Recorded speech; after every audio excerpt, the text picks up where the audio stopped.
Hello and welcome to Making Media Now, the Filmmakers Collaborative podcast. I'm your host, Michael Azevedo. Joining me today is Raúl Paz-Pastrana, the director of a new documentary airing on PBS's Independent Lens on April 13th. Raúl's film, Backside, The Unseen Hands of Horse Racing, is set amidst the pageantry of horse racing's premier event, the Kentucky Derby, and it goes behind the glamour to present a portrait of the unseen workers whose tireless efforts are key to the event's success. Backside offers an intimate and tender glimpse into the lives of immigrant workers who begin their days at 3 a.m., 7 days a week, caring for some of the world's most prized racehorses. Set against the backdrop of a racing season at Churchill Downs, known as The Backside, this observational film reveals the symbiotic relationship of human and animal labor, celebrating the quiet beauty of unseen work and the resilience of those who sustain it. Here's the trailer.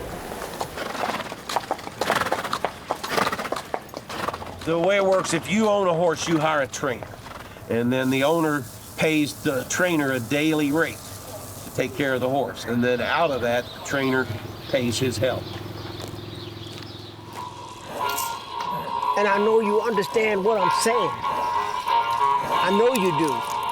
I know you do. Yes, you do. Don't lie. Don't tell a lie. Él es manso porque él es manso, pero me dio una patada. Tienes que tener mucho cuidado cuando tú lo agarres. Easy, easy.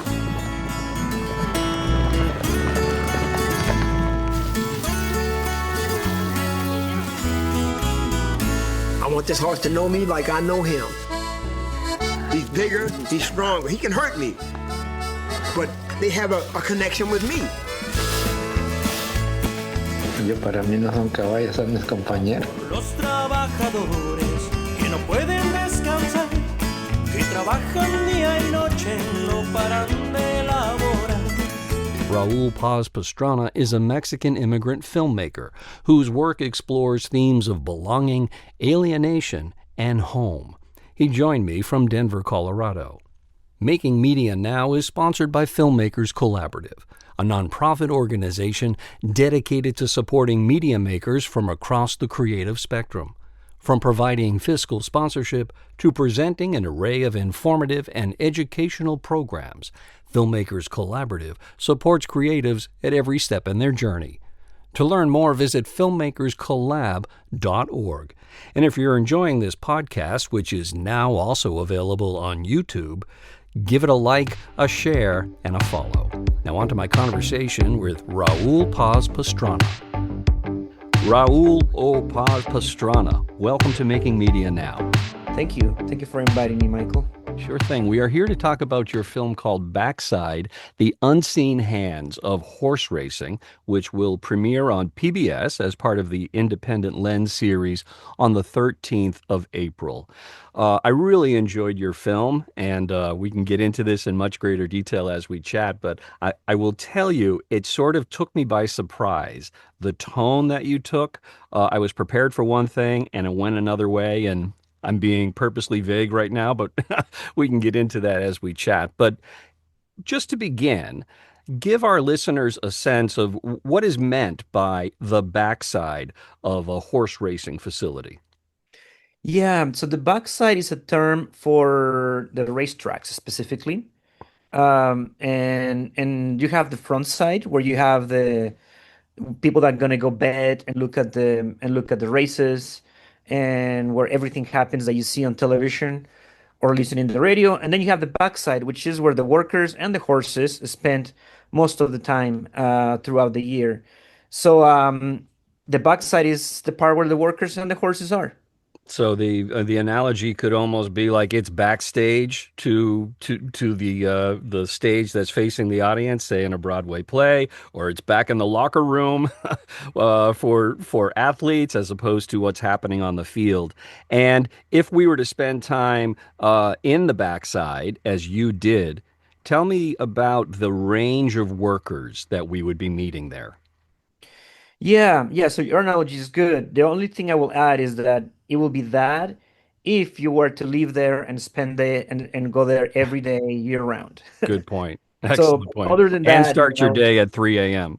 exactly, yeah. So how, what your question was how, The range of workers that we would find on the backside of a racetrack. yeah, so the majority of the workers there are Latino or Hmm. Latinx descent or immigrants. You will hear mostly the Spanish language will be the language that you will listen to. Mexican radio in the morning, especially early in the morning when no one has showed up really from the other. So the first workers you'll see will be the Latino workers, Mexican radio, Mexican music, many Guatemalan workers as well, and other countries, Dominican Republic, Puerto Rico, Venezuela, but primarily are Mexican and Guatemalan. And then as the day moves on, then other workers start to show up. Exercise riders, which are still mostly Latino, but there are also a lot of women who do exercise riding. And then yeah, it just keeps progressing throughout the day. It's a very every day is almost the same, Hmm. unless there is a race, and even then it's pretty similar. The workers arrive, they clean the stalls, they feed the horses, they prep the horse. The horse goes into an exercise, comes back, they clean the horse again. That horse might go back again, depends on the day or if they have a race. But every horse goes through that. So they do this like depends on how many horses they have, between 4 to 6 horses a day. And then they usually done by 9 a.m. Unless they have a race, then they stay. And then they come back just to feed the horses again around 4 p.m. So that's sort of the typical day. They put the bandages, they do everything that you saw in the film. Is very repetitive. Is there any historical relationship between the ethnicity of the workers and a people that is used to working with and breeding and nurturing horses? Actually, this is an interesting. The I focus mostly on the grooms and on the hot walkers, and that history goes back to slavery. And we touched slightly on it through the story of Harold in a very subtle way. So black slaves used to do it, and then black people So kept Harold doing is it. the African American man, Yeah, and I believe is he from New York? he's from New Orleans, He's from New Orleans. Okay. and his family has been doing horse racing forever. Okay. And so yeah, so it comes from slavery. And then in the 80s, as African Americans have more mobility, more social mobility, then Latinos, especially Mexicans, start taking over. Although Cristobal from the film has been doing it since the 70s. So the shift sort of started in the 70s, but it was 80s, 90s where it became complete. Yep. And then the type of workers that they want, you hear all kinds of things about that. Most of the workers are not workers that are used to work with horses, although Cristobal was, but a lot of them are not, because a lot of the migrants, especially from Mexico, that work with horses, work with a specific type of horse that is a workhorse, which Okay. is very different than a racehorse. Sure. Yeah. So they still need to be trained. If you work with horses or you didn't, you come back, you come in on the level on the same field to learn the trade of how to take care of thoroughbreds, which are very different than where a lot of people are used to work in our countries, like in Mexico. And how did this story idea come to you? So yeah, my wife's from Kentucky, and we will go to visit her family and Christmas or vacations.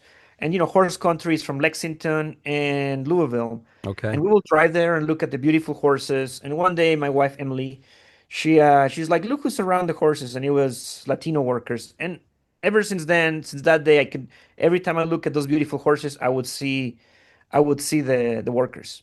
So that idea started there, like around 2011, 2010, and then in 2019, my first feature was finishing Border South, so I wanted to start this one, and I met some ethnographers, I met a lot of grooms, I make the team, and we start working on it from 2019, 2020. And the focal point, the sort of the geographic focal point of your film is Churchill Downs, which is the site of the Kentucky Derby, which Correct. this year is going to be run on May the 2nd. And just to give folks a sense of, the horse racing industry as a whole, these are 2023 numbers, but as a whole, it generated $36 billion in revenue, and which was supporting about 500,000 jobs. Now, in the Kentucky Derby, the total purse will be $5 million. The winning horse, well, the horse doesn't get anything, but the the owner or owners, they split a just over $3 million purse. What was the process of getting the necessary permissions to tell this story? And I ask that because I'm wondering whether the folks at Churchill Downs were mindful of or cautious around, what type of an image you would be presenting to the world. I didn't care about them at first. I cared more about the workers Mm-hmm. and see if they wanted a film made about them Yep. and the work they do. So the process started very, I guess, ethnographic.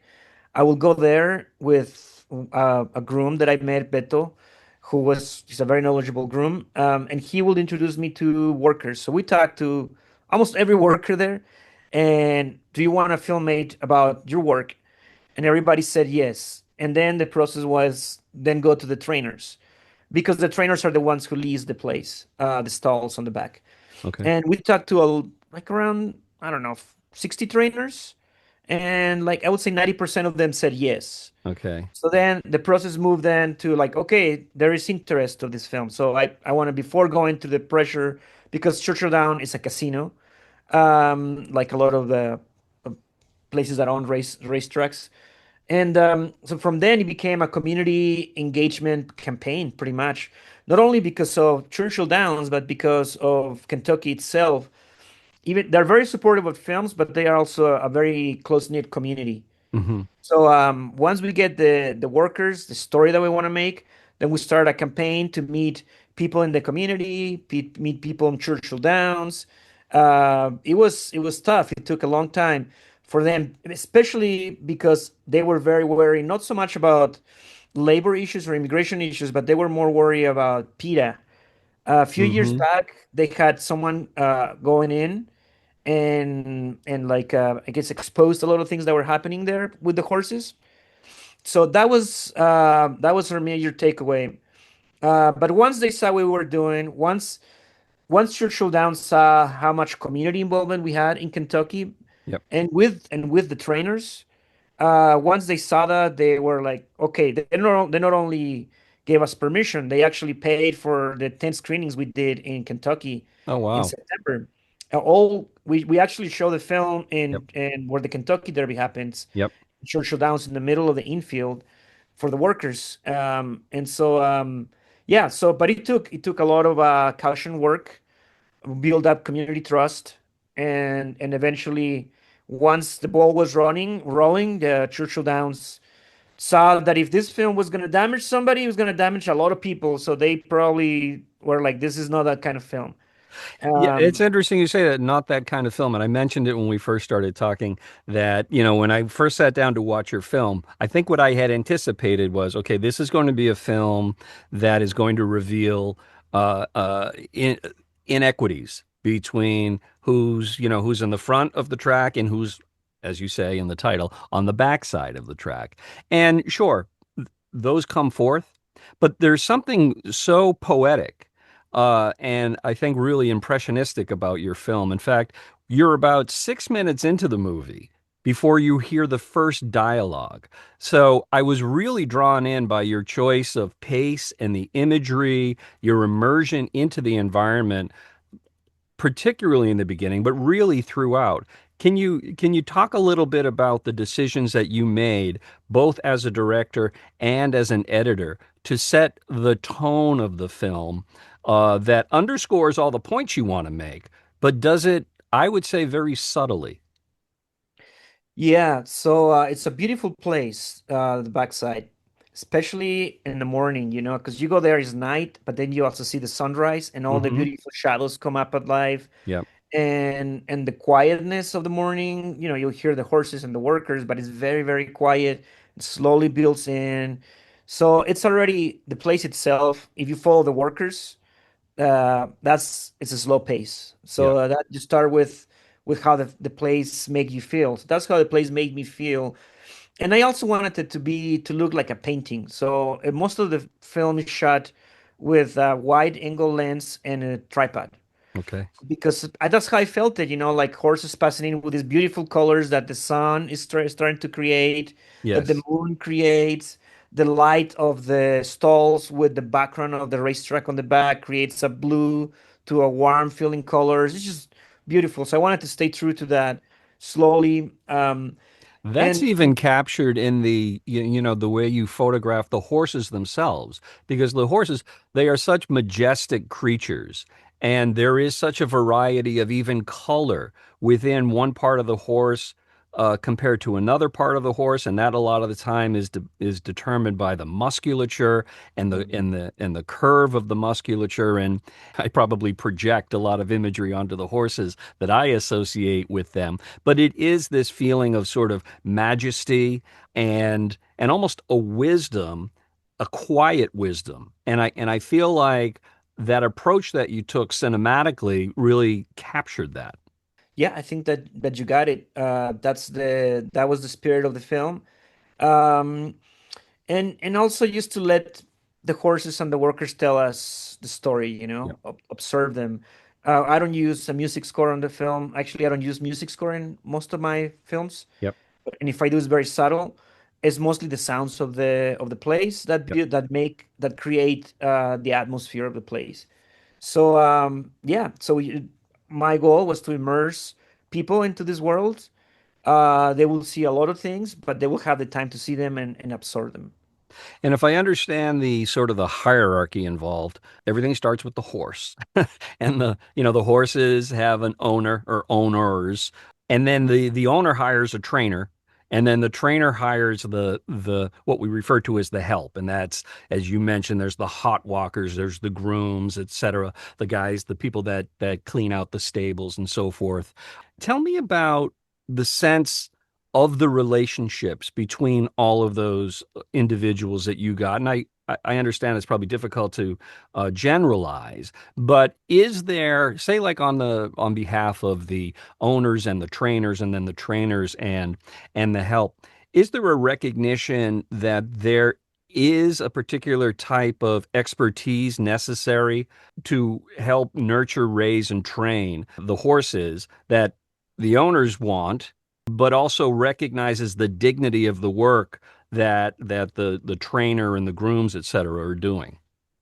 That's a complex question and answer in the sense that a lot of things depends on the trainer. Hmm. A lot of the trainers recognize the workers, like the one where Cristobal works, Mike. He recognizes the expertise of the workers. Other trainers don't. Traditionally, the groom is one of the most important part workers in the industry, because not only does the groom take care of the horse year round, it also knows all the gossip that's happening. So when somebody's gonna do claiming, they talk amongst themselves. And if you ask a trainer, don't you know what a claim is? I do It's not. a claim is when a horse Churchill Downs, and this has changed a little bit, but Churchill Downs might say today these horses can be claimed, so they're going to race. So that means that other trainers and owners can bet on them and take them from the original trainer. So you And you can bet on a horse that you have you not can trained. take the yeah, it's like you can Okay. like put money in, like I want this horse, but Okay. only on claiming days. And so Interesting. So you in have a that winning scenario, horse. are you essentially you could theoretically be betting against your own horse, or would your horse not be No, no, no. running that day? What that means is that the trainer wants that horse, and the owner wants that, or the owner, but usually the trainer. And this horse has been raised by another trainer. Okay. But then I put a claim on it, and you take it away from that trainer. I see. Okay. So, but the workers, the grooms know about this beforehand. So if your trainer has a good relationship with that groom, then you will find out, oh, today's claiming day. My best horse is running. I better call in sick because I don't want my best horse to be taken away from me. Okay. I see. Or you do things like that. But that's just an example that's just one example. The other example is, and this is the best example actually that I should mention first. every race, unless the owner or the trainer want to have the fame, but every race, the person that takes the horse to the race, the jockey, is the groom. Okay. They walk it to the front. Mm-hmm. And so that to me, when I saw that, that to me was like, oh shoot, this tells me the importance of this particular worker. So I tell you all this because um, there is a shortage in grooms, really good grooms, and partly is because some trainers they're moving more into they're selling their horses. The good old trainers that will look into the groom as an expert like that are retiring or they're moving, and it's becoming less and less trainers. And so that is, I think that that is not only taking the expertise of. I mean, I'm stuck in a lot in circles here. All to say that there is a hierarchy. A lot of the best trainers right now know who the best groomers are. Mm-hmm. Um, but that is changing because everything is consolidating to less and less trainers. And given that these trainers do possess a certain expertise, as you said, and there are now fewer of them, is that giving the people in that world a little bit more leverage in the sense of, wages that they're paid or recognition that they get in terms of the performance of the horses that they train? Well, what is happening now is that the grooms can now go into any trainer because there's a lot of spaces. Mm-hmm. I mean, they don't like the working conditions in one place, they can go to another trainer. Okay. But that still doesn't fix the problem that they are not training a lot of grooms behind them. Okay. And that would have been another film. Another thing that I didn't show in the film that we film a lot is the trainers themselves, and they're hustling to survive because they're not. We think about the trainers as very wealthy, but actually there are very few that are very wealthy, Okay. and most of the trainers are just like the workers are trying to hustle to make it a living. And that talks about claim. That film would have talked about claiming. That film would have talked about other things. Right. But just it is not. It was when I went in, I thought that the trainers, they are oppressive. They're just gonna treat the workers, but no, they themselves, the good ones, pay well, or they try to pay well, but they're also trying to survive in an industry that's changing in front of them. And it was very sad. Like one of the first trainers we were filming with, I can't remember his name. He won a derby in the 80s, but he couldn't keep up with the times. So he became an assistant trainer for another more wealthy trainer. Okay. And so, yeah, that is a hierarchy for sure. Workers need better working conditions. And at the same time, there is the trainers themselves are trying to survive in an industry that's changing in front of them. What was the season? What was the time frame that you were filming this movie? Yeah, so actually I filmed for 4 years. Okay. But I make it look like it's one season. Gotcha. Okay. I film three derbies, but one it was COVID, so I couldn't really go in. And the season runs from when to when? Yeah, the season runs from March through November, the end of November. And your film points out that typically what happens is the workers, they will then migrate to another location that is having horse racing in what would be the winter months in the Northeast and on the eastern Yeah, seacoast. exactly. I asked the question about when you were making the film because I'm curious as to how the U.S. immigration policy has impacted the availability of workers, the willingness of workers, the willingness of the owners and the trainers to hire workers of a certain ethnicity. Do you have a sense of how that's been playing out? Well, we finished the film before the current administration came in. Mm-hmm. Um, I know that there had been raids under the Obama administration raided the racetracks in the Mm-hmm. past. I don't think that's happening now. I don't think that's a focus, but people are afraid. Like, for example, we had the premiere of the film in Tribeca Mm-hmm. last year, and even though some of the workers had work permits and they could fly in theory, they were like, "We're not moving. We're staying here because we saw what was happening on the news." Right. So only Cristobal, who is a naturalized citizen, could travel to New York to the premiere. I think it's not, I don't know if it has impacted them directly right now, but it has impacted them indirectly in the sense that people are afraid to leave, afraid to go to places. The fear is there. And I don't know. I think you will need to talk because it all happened really quick. We finished the film and then the new administration came in. Sure. So that will be a better question for the church, the Backside Learning Center, which is the nonprofit that we work with, that works in there.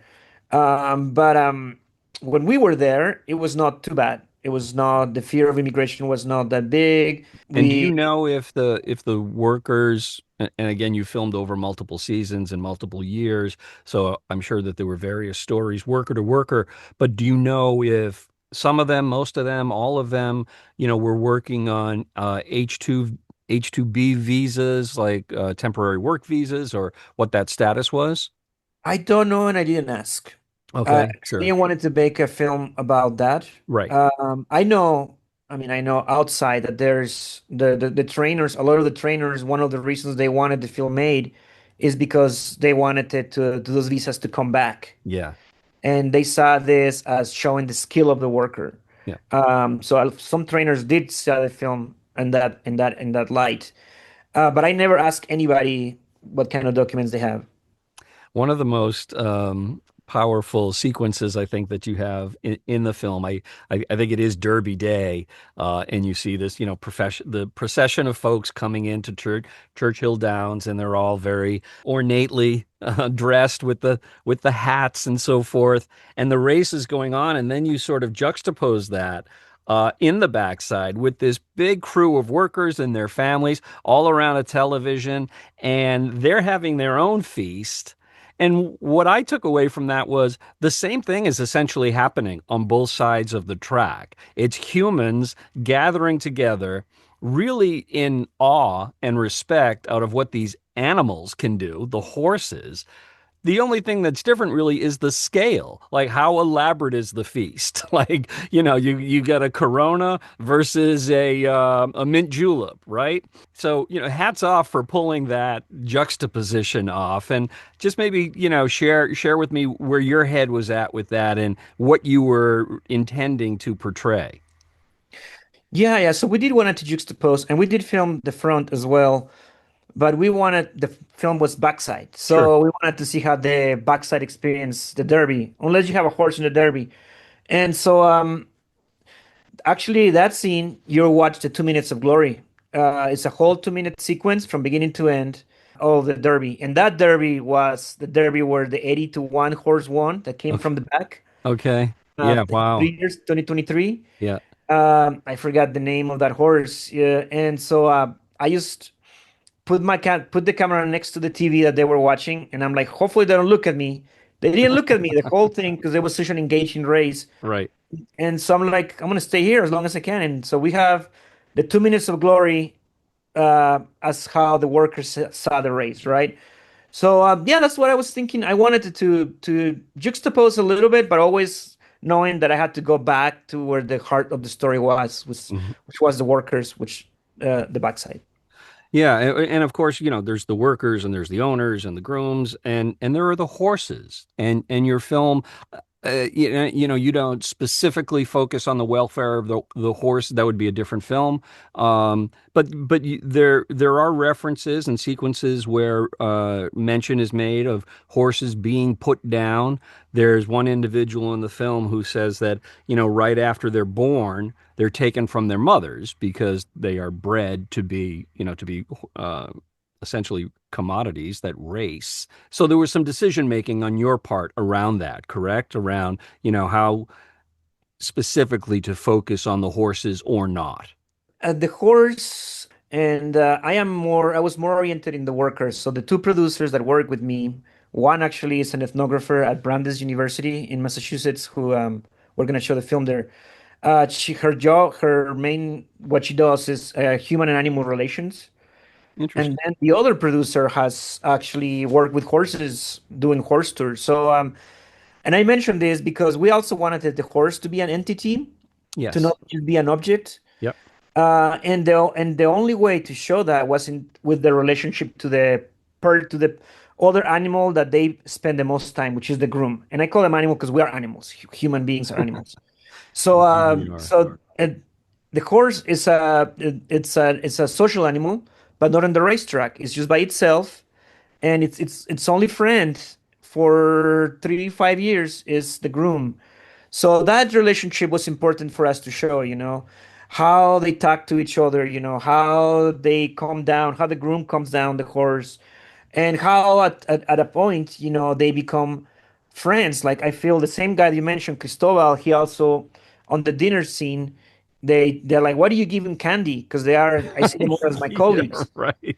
So it is, and just the way they put even the most quiet Bertila, who is the woman in the film, she's known as one of the best grooms in probably the whole United States.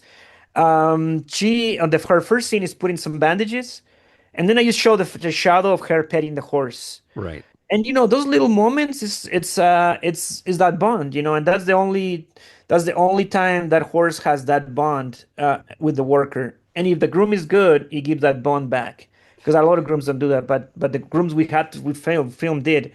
So yes, it was important to show the horse not as just as an object of work, but also more so as feelings and how it reacts and personalities. And the only way to do it is how they reacted to the person they were close to, which is the groom. Yeah, those sequences that you were just referencing are really so touching, I think, and profound. And you do get a sense that this isn't the groom role. This isn't a job that just anybody could do, because there is a communication going on, sort of creature to creature, human to horse. And they're just I keep coming back to this phrase, sort of a quiet wisdom, where there's a trust that's being born, that's being created and nurtured, and the groom is picking up on movement and tendencies of the horse, and you feel like the horse is picking up on the energy of the groom. Exactly. Yeah. And if the trainer is smart, they ask, like the trainers that we film with, they will ask the groom when they arrive, how is this horse doing? Hmm. Is this horse ready to go exercise? Any issues that you see? So yeah, so the groom plays that role. And again, there being less and less quality rooms Hmm. because of many issues. Will a groom typically get a cut of the purse in addition to his or her salary? We ask the question. Sometimes they do, sometimes they don't. Hmm. If the horse wins, you mean, right? Correct. It used to be, and I heard that was the unspoken rule 20 years ago Yep. when the economy was better.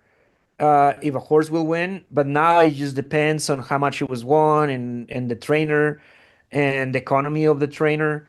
But when I ask that question, everybody goes to the old days. Oh yeah, every time, even if you won a third place, everybody cheered.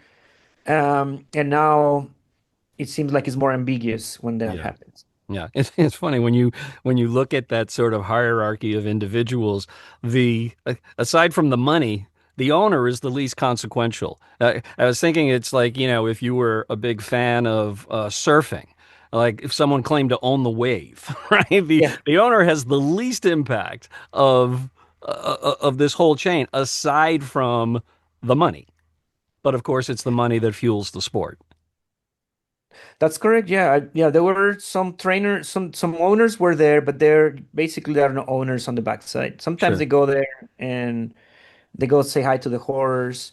Ironically, the owners that have the least famous horses are the ones that were there. On my experience, they That were kind of there makes with the sense to horse. me, though, because if you've got a famous horse and you're an owner with the money to own the famous horse, you probably own a lot of things, and That's you true. and you don't have time to go around and visit them all, or you don't make the Which time. did you saw the version that because we have the made for TV version and the festival version. I did not see the festival version, which I think is what, the 85-minute version?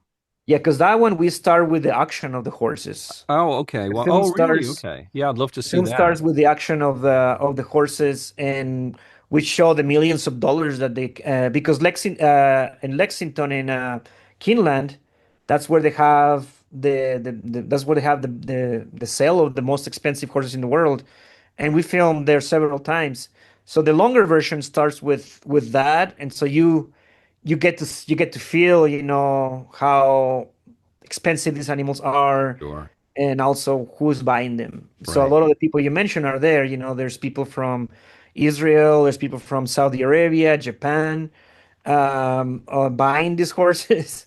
I was thinking when I was watching the film that, just given, as I said, the tone of your film, sort of the poetic tone, the homage to the people and the work that goes on in the backside, your film would just be a wonderful companion to the Kentucky Derby, right? Like if your film was shown prior to the Kentucky Derby, I really think it would give viewers such a complete, full sense of all of the pieces that have to come together, to produce a championship horse. So I guess, PBS is doing you the favor of airing you on the 13th of April, which is a few weeks before the Kentucky Derby. But, I was envisioning sort of this massive screening where one could follow the other. Yeah, yeah. I mean, we did show it, but only for the workers on Yep. last year in Yeah. September. Yeah. But yeah, that's I think they're doing their best. PBS has been hit hard lately, and I'm grateful that they're taking the film out, giving us Absolutely. the And chances. although the its initial broadcast is on April the 13th, the film remains available at pbs.org for, I believe it's 90 days that they leave them up there. So plenty of opportunity to see it. Raul, I really enjoyed your One film. more thing about that, Yeah. the 14 is going to be in Amazon and it's going to be in Apple, the longer version. Oh, excellent. So, okay, so the 85 PBSD, version will be yeah, available on Amazon Prime on April, effective April 14th. and in Apple TV. So if you want to see the longer version, is going to be there, and that's going to stay there for the next 3 to 5 years. All right. Well, we will make sure to make that point known as we promote this conversation. Thank you for this film. I really enjoyed it, and thanks for this conversation. Yeah, thank you so much, Michael. Really appreciate it.